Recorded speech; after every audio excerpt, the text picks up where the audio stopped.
All right, as we move along here, our next topic is frames of reference. Before we get into that, I just want to do a quick reminder of what we were talking about in the last video clip, which was space-time diagrams. So remember, the idea here is that we're just looking at motion along the x-axis, just in one dimension here, and we're recording certain events, perhaps flashes of light or just some moving object as it goes along. We're recording it at certain times, certain locations in the x direction, whether it's positive to the right, negative to the left. And then we had the idea of actually plotting this with time as a vertical axis. So again, if you think about horizontal slices here, the x-axis as drawn is what the x-axis looks like at t equals 0 seconds. And then we'd have another slice at t equal 1 second, t equal 2 seconds, 3 seconds, and 4 seconds, and so on and so forth with that. So if we were to imagine, let's imagine a situation where we have an object moving, and we're taking flash photographs of it and recording the position at given times, and we'll just pretend, say, at t equals 1 second, it was at position 1 along the x-axis, and so we put a dot there, a mark there. And maybe at 2 seconds, we saw that it's actually at position 2 along the x-axis. And at 3 seconds was position 3, and so on and so forth with that, if I can draw that more or less correctly there.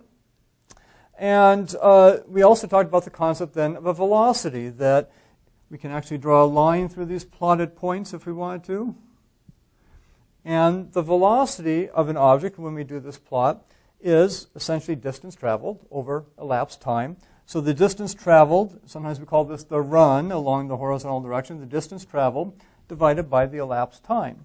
So in this case, if I traveled 3 units, maybe 3 meters in 3 seconds, clearly the velocity would be 1 meter per second, 3 divided by 3. And so the slope of this line gives us an indication of the velocity. Now, technically, the slope is not exactly equal to the velocity, because let's look at another situation here.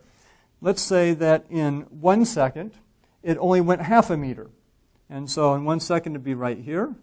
And then in 2 seconds, it was at 1 meter. And at 3 seconds, it was at 1.5 meters.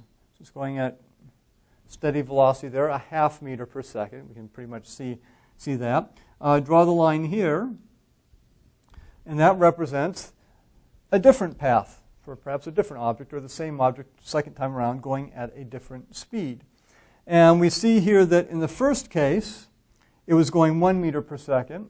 In the second case, it's going half a meter per second. So we can see that when the slope is higher, a higher slope, larger number for the slope, more vertical line, is slower velocity, a lower velocity. Versus if the slope of the line is lower, then we get a higher velocity. So when we do this type of plot, this type of space-time diagram, with time being vertical, x being horizontal, the velocity, if we have a constant velocity object, we get a plot of it, and it's going to be a straight line. And the slope of that line is inversely related to the velocity. Okay? So large slope, which means it's more closer to the vertical, means a slower velocity.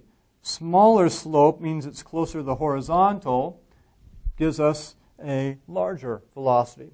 And intuitively, you can think about it just by thinking about what we're plotting here. Again, if in 1 second, so if I go up 1 second vertically, I move 5 meters, that would be a slope sort of like this, like that. And that's going to be a higher velocity. I've moved a larger distance in a given amount of time versus one of these other examples here. I've only moved 1 meter in 1 second, or even half a meter in 1 second. Slope of those lines is more vertical, and therefore a slower velocity. Just something to keep in mind, because when we do this later on and actually apply relativistic effects to these types of diagrams, it'll be important to remember that higher slopes, larger slopes, more vertical slopes mean slower velocity. And as you bend down this way, it represents a higher velocity object. Again, everything being constant velocity here. We're not going to deal with cases of acceleration. If you do acceleration, so the velocity is changing on an object, you get curved lines going in various directions, not straight lines like that. So just a reminder about Space-time diagrams, again, everything is in the physical reality here is in the x direction, the horizontal direction. We're just plotting things along the x direction. The actual physical reality is not objects moving at some angle here, but just moving along the x direction. And we're plotting their position in time, and therefore we get these straight lines representing different velocities as they travel along the x direction. Okay, so that's a little reminder about space-time diagrams. We're going to do some more of these in this video clip on frames of reference. But let's get to that. And I want to remind you, too, that I hope you did the little priming the brain exercise with the moving sidewalks and all that. We're actually going to really do that same sort of concept. Instead of moving sidewalks, we're going to use spaceships here. So let's imagine that we have the classic use of names here is Alice and Bob. They also use these things in cryptography. Alice and Bob sending messages back and forth to each other encrypted. Comes probably from A and B. Okay? So instead of just saying person A, person B, we give them names Alice and Bob. And if you don't like the names Alice and Bob, you can use your own names here if you want. So we've got Alice and Bob, and they're in spaceships. So each of them has their own spaceship. And let's consider Alice first. Okay? So I actually have Alice here and her spaceship. And what do these circles represent? Those circles are clocks. We talked about how to record events in space and time. We need essentially a measuring system and clocks at each of those points on our measuring system to measure time. Essentially, we have a lattice or a grid of clocks. So that's what this is supposed to represent here, this nice little stick with Alice's spaceship, A for Alice, of course, and the clocks along here. So as far as Alice is concerned, we'll just start off with her at rest. And she has all her clocks set up there. And so she can record any event that occurs along her horizontal axis here. So there's Alice. And now let's bring Bob into the picture. So Bob will have an orange spaceship here. And we can imagine that Bob is flying by Alice like that. She's just at rest. Bob flies by. And perhaps as he flies by each of her clocks, her stationary clocks, and remember, I should have mentioned, they're synchronized clocks. So all of Alice's clocks here record the same time. They're not out of whack or anything like that. As far as she's concerned, everything is good. So as Bob flies by, then we can see that perhaps as he triggers some sort of photograph for each clock, and so the record of his flyby past Alice here can be recorded on each of her clocks, and then she can go back later and say, okay, at t equals 3.2 seconds, he passed this clock right here. And then later on, he was passing this clock here at t equals 8.9 seconds or something like that. And from that, she could figure out what his velocity is passing by her.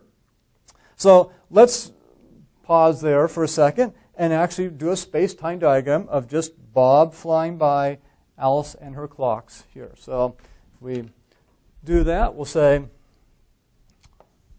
okay, so here's our space-time diagram. And by the way, we will nearly always assume, unless specified otherwise, that when they're together right here, that's t equals 0. Okay? So we can imagine he's coming in here, and they set their clocks. There's a clock on Alice's spaceship as well, not shown. So she has a clock at each point along her axis here.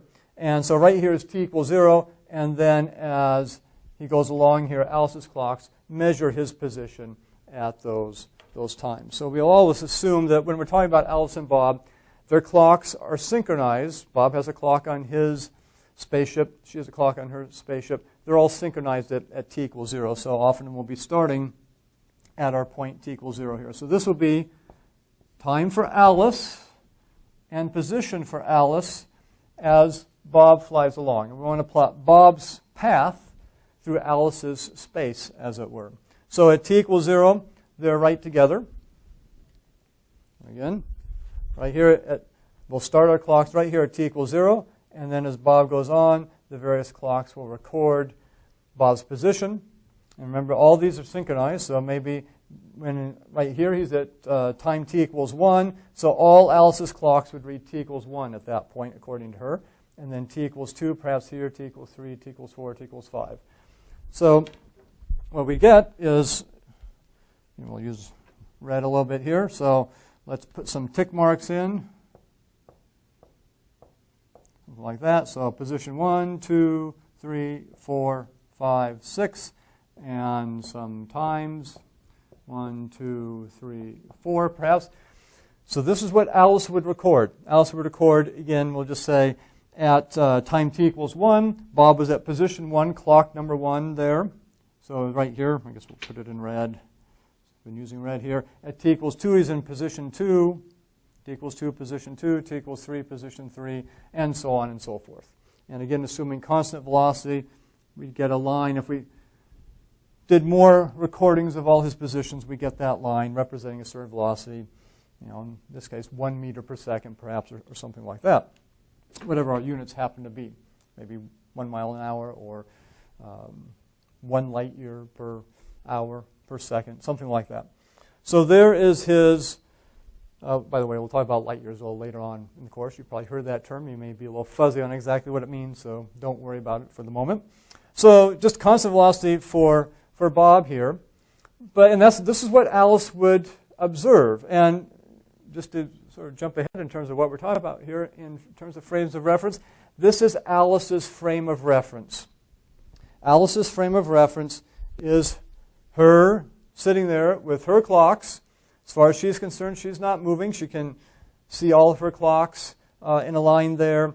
They have photo recording devices, so anytime something goes by and she needs to record an event at that location, she'll have a record of that at that clock. And she's watching Bob fly by here. So this is Alice's frame of reference, and Bob is traveling through Alice's frame of reference. And so Alice is plotting Bob's path through that. And so it's at 1 second he was at position 1, at 2 seconds he's at position 2, 3 seconds he's at position 3, and so on and so forth. And we indicate this is Alice's frame of reference, Alice's perspective, because we're saying here TA, T sub A, and X sub A. These are Alice's measurements of Bob's flight through her frame of reference. But we could also ask, well, what about Bob? What's he observing? If we're out there in space, there are no other reference points, we'll say, nearby. So as far as Bob is concerned, to Alice, Bob is flying by this way. To Bob, it's actually Alice who's moving that way. He sees her receding behind him. And so we could also ask, what would this be like in Bob's frame of reference? And in fact, just to make it a little clearer, Bob has his own lattice of clocks, which he can record anything in his frame of reference along the x direction, and each clock represents the time for him. All his clocks are synchronized. All Alice's clocks are synchronized.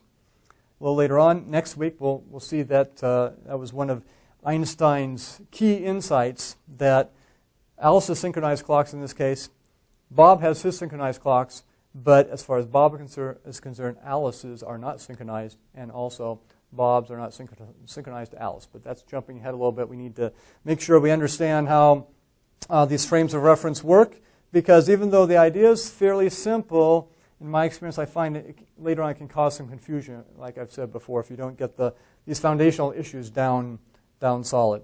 So, again, Alice sees Bob flying by.